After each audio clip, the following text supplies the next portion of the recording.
Hello students, my name is Rajkumar and welcome to the Akashdeep online classes. So in this video we are starting a new lecture series of sequence and series. ये class 11 chapter number 9 हम अपन start करने जा रहे हैं. ठीक है, तो first of all start with the definition of sequence.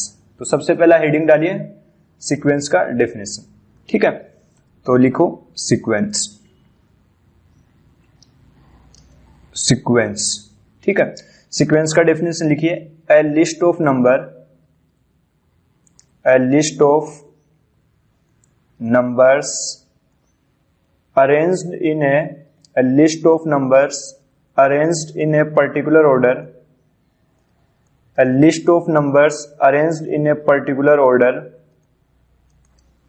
In which, bracket में क्या लिख लिया, in which the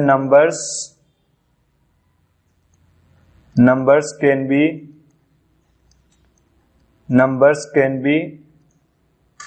identified, numbers can be identified by their position, numbers can be identified by their position is called sequence, is called sequence. क्या बोला इसमें कि एक ऐसा नंबर्स की लिस्ट का एक ऐसा अरेंजमेंट जिसमें मेरे को ये पता चल सके कि फर्स्ट पोजीशन पे कौन सा नंबर अपीयर हो रहा है, सेकंड पोजीशन पे कौन सा नंबर अपीयर हो रहा है, एंड सो ऑन. ठीक है, तो फॉर एग्जांपल, जैसे एग्जांपल के लिए मैंने ऐसे देखा कि मैंने एक लिस्ट ऑफ नंबर्स किया, एक नंबर्स का एक लिस्ट बनाया उनका पर्टिकुलर ऑर्डर में. जैसे मैंने लिखा 2, 9, 11, 15, 13, 24. ठीक है, तो ये एक मेरा क्या है, एक it's a list of numbers arranged in a particular order. ठीक है, एक नंबर्स का एक लिस्ट है जिसमें एक डेफिनाइट ऑर्डर फॉलो हो रहा है. ठीक है, so I can say 2 is occurring as the first position, so that's why it is called the first term. जो सबसे पहले आ रहा है उसको क्या बोलेंगे, फर्स्ट टर्म. जो सेकंड पोजीशन पे अकर हो रहा है उसको क्या बोलेंगे, सेकंड टर्म. इसी टाइप से जैसे 24 है, 24 कौन सी पोजीशन पे आ रहा है, फर्स्ट, 2, 3, 4, 5 और 6.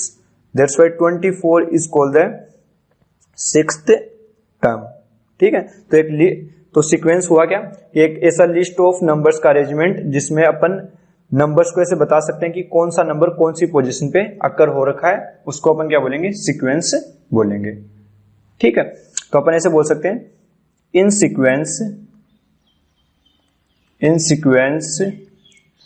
numbers can be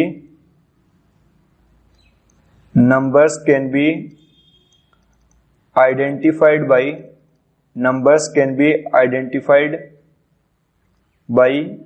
their position, numbers can be identified by their position at which they are occurring. Numbers can be identified by their position at which they are occurring. ठीक है, कहने का मतलब कोई भी नंबर को मैं उससे रिलेटेड एसोसिएटेड टर्म रिलेट कर सकता हूं. मैं से बोलता हूं कि ये फर्स्ट पोजीशन पे आ रहा है, सो that's why it called the first term. 15 कौन सी पोजीशन पे आ रहा है, 15 is coming at the fourth position, that's why it is called the fourth term. ठीक है, और बट इस टाइप के अरेंजमेंट को अपन क्या बोलते हैं, सीक्वेंस बोलते हैं. बट अगर मैंने इस टाइप के नंबर्स लिए जिनको मैंने रैंडमली अरेंज कर दिया, इनमें कोई डेफिनेट ऑर्डर नहीं है. जैसे मान लिया मैंने यहाँ पे 12 लिख दिया, यहाँ पे 11, यहाँ पे 3, यहाँ पे 9, यहाँ पे 4, यहाँ पे 10, यहाँ पे 15, यहाँ पे 333.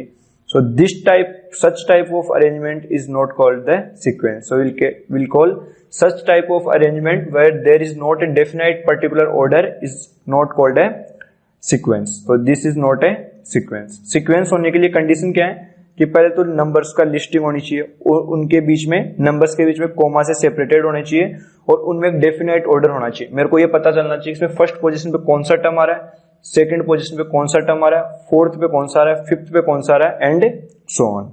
ठीक है, तो यहाँ पे ऐसे बता ही नहीं सकते कि कौन सा नंबर फर्स्ट पोजीशन पे आ रहा है, सेकंड पोजीशन पे आ रहा है. So this is the arrangement of numbers in random order. तो यहाँ पे कोई पर्टिकुलर ऑर्डर नहीं है, रैंडमली मैंने नंबर्स लिए, उनको ऊपर नीचे से अरेंज कर दिया. So this is not the sequence. ठीक है, तो एक और एग्जांपल ले लिया. So this is the example number first. ठीक है, तो एक एग्जांपल और कंसीडर करते हैं सीक्वेंस का. So example number 2, example number 2 ऐसा है जैसे मैंने मान लिया कि यहाँ पे लिया 1 2 3 4 5 और यहाँ पे डॉट डॉट, ठीक है। तो मैं ऐसे बोल सकता हूँ कि ये भी एक सीक्वेंस है, क्योंकि यहाँ पे मैं आइडेंटिफाई कर सकता हूँ कि फर्स्ट पोजीशन पे क्या आ रहा है, 1 आ रहा है, सेकंड पोजीशन पे 2 आ रहा है, थर्ड पोजीशन पे 3 आ रहा है, and so on. So I can से 3 is occurring at the third position, that's why it is called the third term of sequence. ये कौन सा टर्म हो गया, थर्ड टर्म। और 5 is occurring as the fifth position, that's why it is called the fifth term, ठीक है। और ये 3 डॉट का मतलब क्या है कि दिस लिस्ट गोज ऑन, 5 के बाद में 6 आएगा, 6 के बाद में 7 आएगा, तो ये 3 डॉट लगाते हैं अपन, उसका मतलब होता है अप टू इन्फिनिटी। तो अपन ऐसे बोल सकते हैं गोज अप टू इन्फिनिटी, मतलब ये नंबर यहाँ पे स्टॉप नहीं हो रहे, 5 के बाद में 6 आ जाएगा, 6 के बाद में 7 8 9 10 एंड लिस्ट गोज ऑन, ठीक है। तो अपन ऐसे बोल सकते हैं कि इसमें जो फर्स्ट पोजीशन में नंबर आ रहा है उसको क्या बोला था हमने, फर्स्ट टर्म। तो इसको सिंबॉलिकली मैं से रिप्रेजेंट कर सकता हूं, दिस इज A1। A1 का मतलब क्या है, the number which is occurring at the first position and that we defined as the first term. और 2 को अपन क्या बोल सकते हैं, A2, और ये थर्ड पोजीशन पे आ रहा है, दिस इज A3, और ये फिफ्थ पोजीशन पे आ रहा है, this is A5। So I can से A1 is the first term of sequence, A1 is nothing but the first term. A2 को क्या बोलेंगे अपन, सेकेंड टर्म। और इसी टाइप से A3 कौन सा हो जाएगा अपना, थर्ड टर्म। इसी टाइप से अगर मेरे को जनरल टर्म लिखना है तो आई कैन से AN को अपन क्या बोल सकते हैं, this is nth term. n का वैल्यू रखेंगे तो वहां से पता चलेगा, n का वैल्यू 5 रखा तो अपन कौन से टर्म की बात करें, फिफ्थ टर्म की बात करें। अगर n का वैल्यू मैंने 10 रखा तो A10 means the 10th term of the sequence. और nth टर्म के लिए अपन यूज करते हैं term that is general term, ठीक है।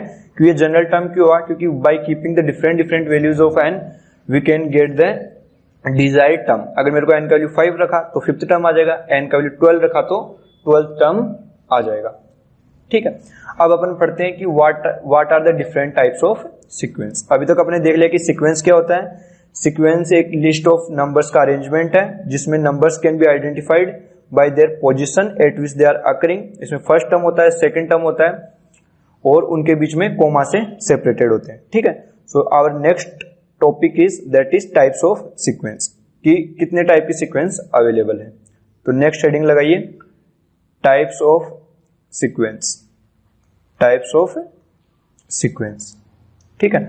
तो इसमें फर्स्ट है that is finite sequence, first is finite sequence, ठीक है। फाइनाइट सीक्वेंस का मतलब क्या होता है, any sequence in which there are finite number of terms is called the finite sequence. तो डेफिनेशन लिखिए, any sequence in which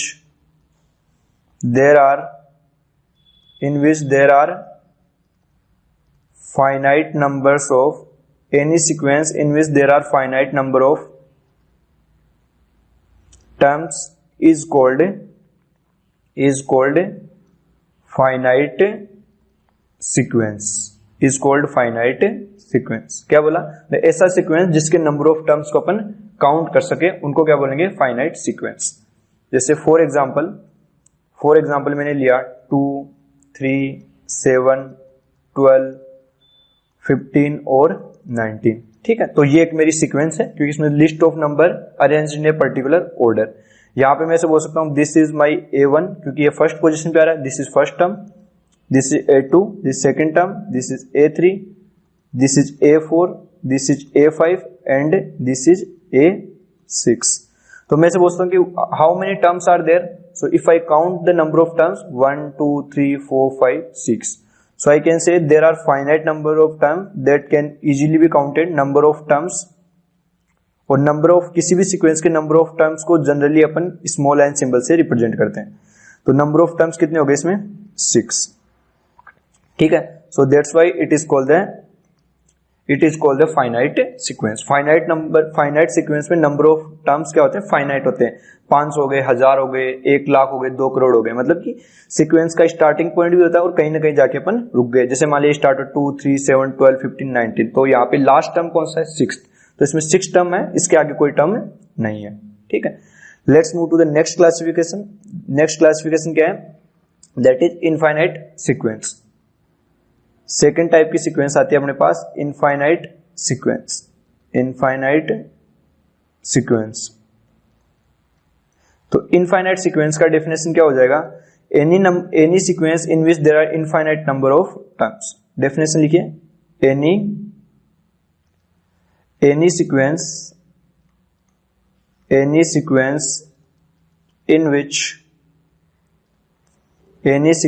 which there are infinite number of terms, any sequence in which there are infinite number of terms is called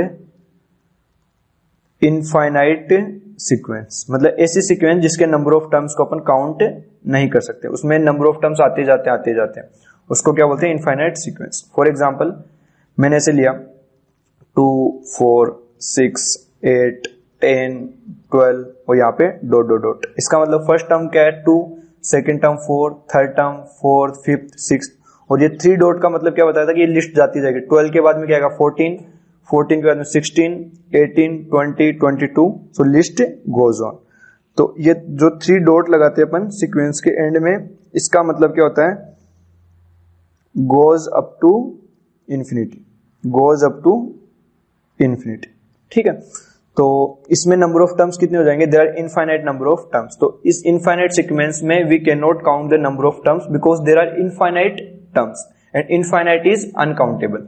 so here will see number of terms. यहां पे जो number of terms आ रहे हैं, here we have number of terms capital N which approaches to infinity, we can not count. Number of terms कितने हो गए इसमें? इनफाइनाइट। ठीक है, तो अब इसके बाद में देखते हैं कि what are the different ways in which we can represent any given sequence. ठीक है, तो अपन ऐसे लिखेंगे ways to represent any sequence. Next is ways to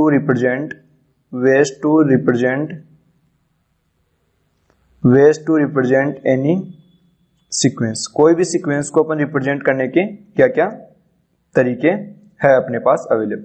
ठीक है, तो इसमें फर्स्ट डालिए लिस्टिंग ऑल द एलिमेंट्स। तो अपन क्या करेंगे? सीक्वेंस के जितने भी एलिमेंट है उसको अपन को सबको एक साथ लिख दिया, उनको क्या बोलेंगे? ये फर्स्ट मेथड हो गया, that is listing all the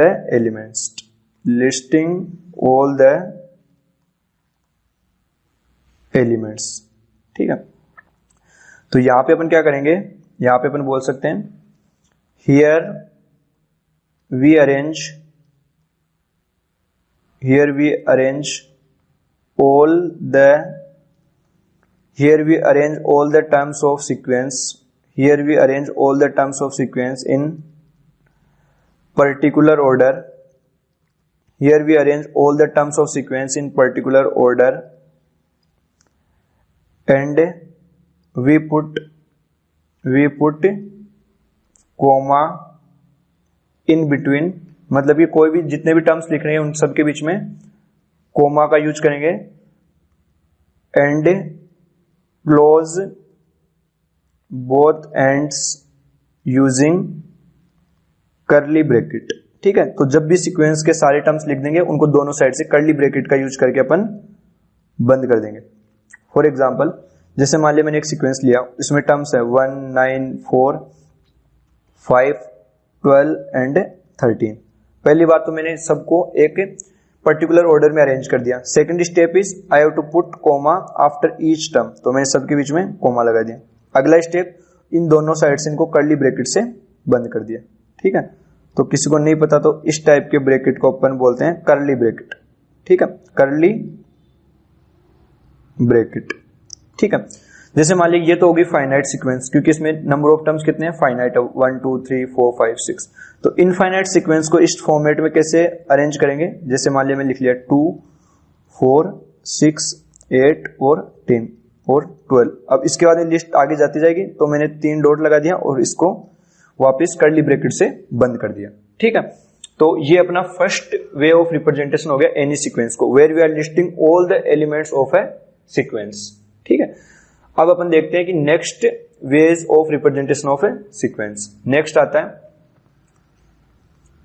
next is using general term, using general term, ठीक है। वहां पे अपन क्या करेंगे, सीक्वेंस के nth टर्म को कैलकुलेट करने का अपन फॉर्मूला दे देंगे, वहां से अपन n की वैल्यूज रखेंगे डिफरेंट डिफरेंट, और वहां से अपने पास फर्स्ट टर्म, सेकंड टर्म और थर्ड टर्म इस टाइप से जनरेट होते रहेंगे। तो यहाँ पे अपन क्या बोल देंगे, यहाँ पे अपन बोलेंगे here we give the general term, here we give the general term, और जनरल टर्म को अपन ने क्या बोला था, nth term. Here we give the general term and by keeping the values of n, we can get all of its terms, ठीक है। तो अपन क्या करेंगे, इसमें nth टर्म कैलकुलेट करने का फॉर्मूला दे देंगे, उसको दोनों साइड कर्ली ब्रैकेट से क्लोज कर देंगे। फिर अपने को ये उसका क्या हो गया, कंपैक्ट फॉर्म, ठीक है। तो जो जनरल टर्म का नोटेशन है उसको अपन क्या बोलते हैं, कंपैक्ट फॉर्म। वो उस सीक्वेंस को लिखने का कौन सा फॉर्म हो गया, कंपैक्ट फॉर्म हो गया। कैसे, तो यहाँ पे अपन क्या करेंगे, एक जनरल टर्म का फॉर्मूला दे देंगे और उस फॉर्मूले की हेल्प से अपन फर्स्ट टर्म, सेकंड टर्म और थर्ड टर्म कैलकुलेट कर सकते हैं। जैसे फॉर एग्जांपल मान लीजिए कोई सीक्वेंस है, उसका nth टर्म दे दिया मैंने n ब्रैकेट n+1। अगर आपको फर्स्ट टर्म निकालना है तो आप n का वैल्यू 1 सब्स्टिट्यूट कीजिए, वहां से a1 आ जाएगा, फिर कोमा। सेकंड टर्म निकालना है तो आप n का वैल्यू 2 पुट कीजिए, वहां से आपको सेकंड टर्म मिल जाएगा। तो अपन यहाँ पे क्या करेंगे, दोनों साइड तो कर्ली ब्रैकेट लगा दिया, ठीक है। यहाँ पे लिख दिया मैंने an और यहाँ पे n का वैल्यू रख दिया 1 से लेके इनफाइनाइट, मतलब ये एक इनफाइनाइट सीक्वेंस है, n का वैल्यू 1 से स्टार्ट होके इनफाइनाइट तक जा रहा है। और जो यहाँ पे मेरा n है, n is any natural number, ठीक है। तो n का वैल्यू कैसे जाएगा, n का वैल्यू 1 रखा, फिर 2 रखेंगे, फिर 3 रखेंगे, इस टाइप से अपने को नंबर ऑफ टर्म्स मिलते जाएंगे। तो an की जगह में क्या सब्स्टिट्यूट कर सकता हूँ, an की जगह मैंने लिख दिया n ब्रैकेट n+1 और n का वैल्यू 1 to इनफाइनाइट, ठीक है। तो ये यूजिंग जनरल टर्म मैंने सीक्वेंस को रिप्रेजेंट कर दिया। अब अगर इस फॉर्म से मेरे को फर्स्ट फॉर्म में जाना है, मतलब कि मेरे को सारे टर्म्स को लिखना है, तो मैं क्या करूंगा, इसमें n के डिफरेंट वैल्यू पुट करता जाऊंगा, और जैसे फर्स्ट टर्म आएगा कोमा लगाया, सेकंड टर्म आएगा फिर कोमा लगाया, थर्ड टर्म आएगा फिर कोमा लगाया, ठीक है। तो जैसे मान लिया कि यहां से मेरे को फर्स्ट टर्म निकालना है, for to find the first term I will put n equal to 1। तो इसमें मैंने n का वैल्यू 1 रखा, so I will get a1 equal to 1 bracket 1+1। तो कितना आएगा, 1 into 2 equal to 2।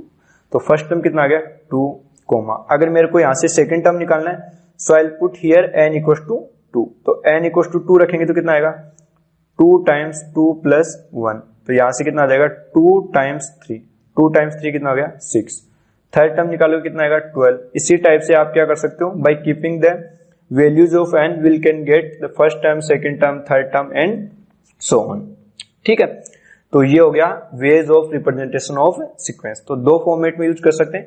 First format क्या है कि वहां पे जितने भी सीक्वेंस के सारे टर्म लिए सबके बीच में कोमा लगाया and we close both ends using curly bracket.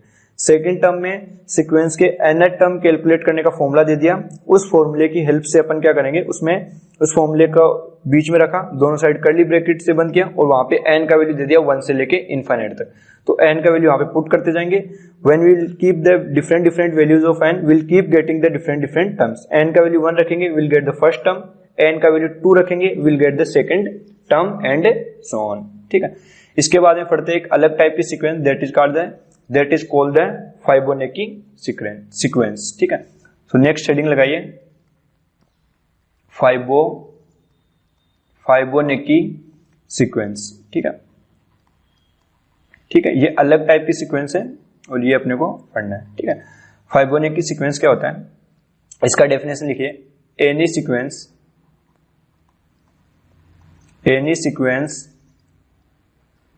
In which a1 equal to a2 equal to 1। कहने का मतलब कि फर्स्ट टर्म और सेकंड टर्म तो 1 होना चाहिए, एंड आफ्टर दैट और उसके बाद में ईच टर्म कैन बी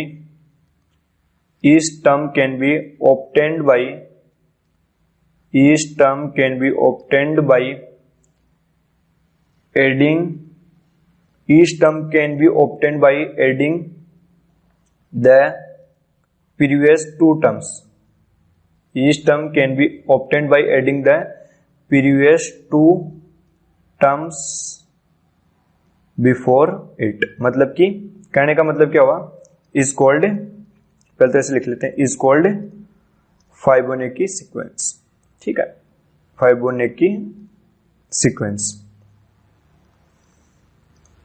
क्या बोला इसने कि ऐसे सीक्वेंस जिसमें फर्स्ट टर्म और सेकंड टर्म तो 1 है, उसके आगे जो भी मेरे को टर्म निकालना है तो मैं क्या करूंगा, उसके पिछले वाले 2 टर्म्स लूंगा, उन दोनों को ऐड किया तो मेरे को आगे वाला टर्म मिल जाएगा। उसके आगे निकालना है तो उसके जस्ट पीछे गए, पीछे के 2 टर्म्स लिए, उनको ऐड किया तो मेरे को उसका सीक्वेंस का अगला टर्म मिल जाएगा। जैसे यहाँ पे क्या दे रखा है, a1 equal to a2 equal to 1, तो मैं बोलता हूँ फर्स्ट टर्म 1 है, सेकंड टर्म भी 1 है, अगला टर्म निकालना है तो मैं क्या करूंगा, इसके पीछे के दोनों टर्म्स को ऐड कर दिया। तो ये a3 निकालने के लिए क्या करेंगे, अगर if I have to find a3 so I will add a1 plus a2, तो a1 का वैल्यू 1, a2 का value 1, so from here I will get 2, तो यहाँ पे मेरे पास 2 आ गया।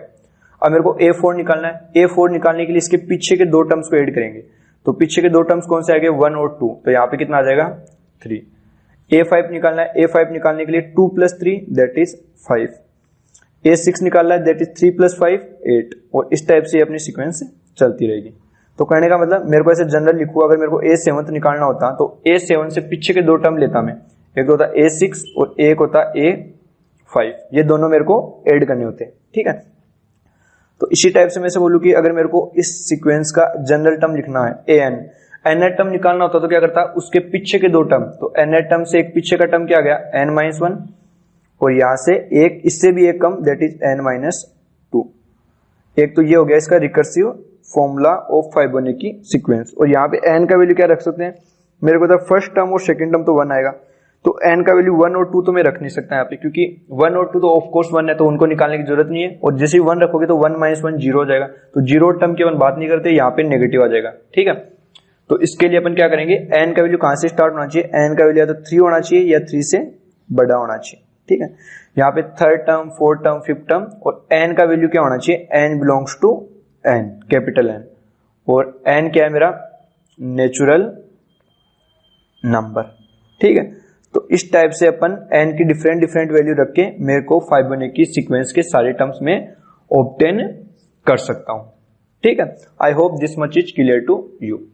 तो जल्दी से रिवाइज करते हैं कि what are the things we have studied in this lecture. ठीक है, सो वी स्टार्टेड, कहां से स्टार्ट किया था अपन लोगों ने, we started our discussion with sequence. Sequence में बोला था कि अपने लिए एक लिस्ट ऑफ नंबर है arrange in a particular order. ठीक है, उसके बाद में एग्जांपल लिए, बोला कि फर्स्ट पोजीशन पे आ रहा है उसको टर्म बोलते हैं, फर्स्ट टर्म, सेकंड टर्म। उसके बाद में अपन देखा टाइप्स ऑफ सीक्वेंस, इसमें फाइनाइट सीक्वेंस था जिसमें नंबर ऑफ टर्म्स फाइनाइट था। Then we move to the infinite sequence, there are number of terms is infinite. उसके बाद में देखा ways to represent any sequence, कोई भी सीक्वेंस को किस टाइप से रिप्रेजेंट कर सकते हैं। पहला मेथड था लिस्टिंग ऑल द एलिमेंट, सारे नंबर्स को लिस्ट कर दिया, बीच में कोमा लगा दिया और दोनों साइड को कर्ली ब्रैकेट से बंद कर दिया। उस नेक्स्ट मेथड था अपना यूजिंग जनरल टर्म, वहां पे अपन सीक्वेंस के nth टर्म फाइंड करने का फॉर्मूला दे दिया, उसको दोनों साइड कर्ली से ब्रैकेट से बंद कर दिया। अगर मेरे को इस सीक्वेंस के लिए फर्स्ट टर्म सेकंड टर्म निकालना है तो n का वैल्यू वेरी कराते जाएंगे। अगर मेरे को फर्स्ट टर्म निकालना है तो n का वैल्यू 1 रख दिया, सेकंड टर्म निकालना है तो n का वैल्यू 2 रख दिया, एंड सो ऑन। इसके बाद में अपन एक स्पेशल टाइप का सीक्वेंस पढ़ा, दैट इज फाइबोनेकी सीक्वेंस। इसमें बोला है कि इसमें फर्स्ट टर्म और सेकंड टर्म तो सेम होता है, और उसके बाद से कोई सा भी टर्म निकालना हो तो क्या करें, उसके पीछे गए, पीछे के 2 टर्म्स को ऐड कर दिया तो वो अगला टर्म आ जाएगा। ठीक है, और इसके बाद में इसको रिकर्सिव फॉर्मूला लिख लिया, that is an equal to an-1 plus an-2। इसमें nth टर्म किस चीज पे डिपेंड करता है, nth टर्म इस चीज पे डिपेंड करता है कि इसके पिछले वाले 2 टर्म्स क्या है। ठीक है, तो इसको बोलते हैं अपन रिकर्सिव फॉर्मूला। इसको लिख लेते हैं रिकर्सिव फॉर्मूला। ठीक है, इसमें nth टर्म इस चीज पे डिपेंड करता है कि इसके पिछले वाले 2 टर्म्स का सम क्या है। ठीक है, और अपन ने यहाँ पे बोला कि n का वैल्यू 1 और 2 सब्स्टिट्यूट नहीं कर सकते, n का वैल्यू या तो 3 होना चाहिए और 3 से बड़ा होना चाहिए, और 3 से बड़ा मतलब n का वैल्यू क्या होना चाहिए, natural number 3, 4, 5, 6। So using this way we can find any term of the Fibonacci sequence if we know its terms before it. मतलब कि कोई भी सीक्वेंस का मेरे को टर्म निकालना है फाइबोनेकी सीक्वेंस का, तो उसके पिछले मेरे को दोनों टर्म्स पता होने चाहिए। अगर दोनों टर्म्स पता है so I can add both of them and can get the next term.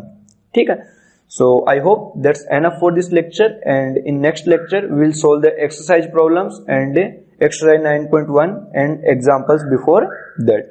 So that's enough for this lecture, and I'll see you guys in the next lecture.